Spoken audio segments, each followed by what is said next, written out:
Nakita ko Hmm. yung video, cocaine video, doon sa social media na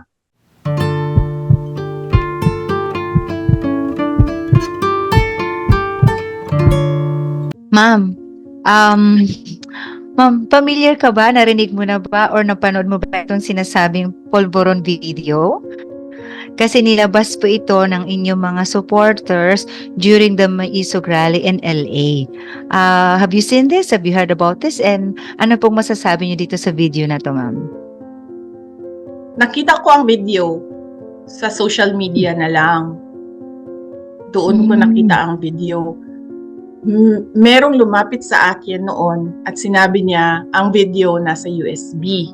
Hindi ko binuksan ang USB dahil hindi ako marunong sa technology. Hindi ako magaling sa laptop. So hindi ko alam na kung isasaksak mo yon may virus doon, or kung isasaksak mo yon listening device siya.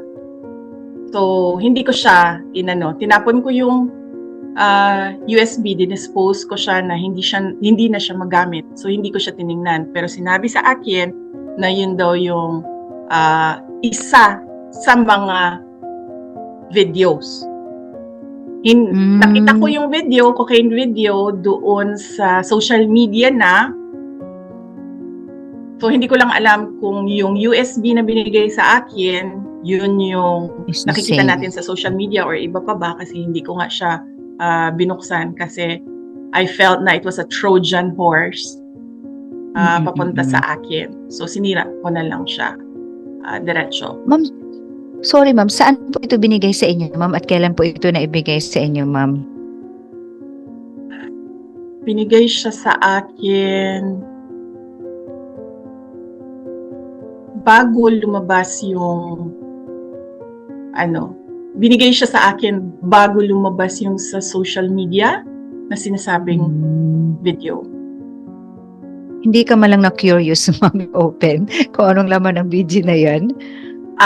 Hindi ako na-curious kung ano yung laman ng USB kasi mas mahalaga sa akin yung security ko. Mas mahalaga sa akin na hindi mapasukan ng virus yung sistema ng computers, or hindi magiging tracking device yung USB na yon, hindi magiging listening device yung USB na yon. And naisip ko rin na sa sobrang freely nila binibigay yung USB, ay lalabas at lalabas yung laman nun, manggaling man sa kung kani-kanino na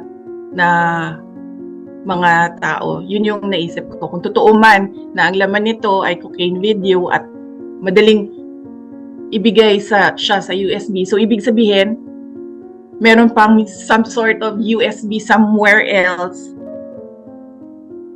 At lalabas din yun kung totoo man na cocaine video nga yung nandoon sa loob ng USB. Ngayon, hindi ko na alam kung yun nga yung lumalabas ngayon. Kung yun ang laman. Video.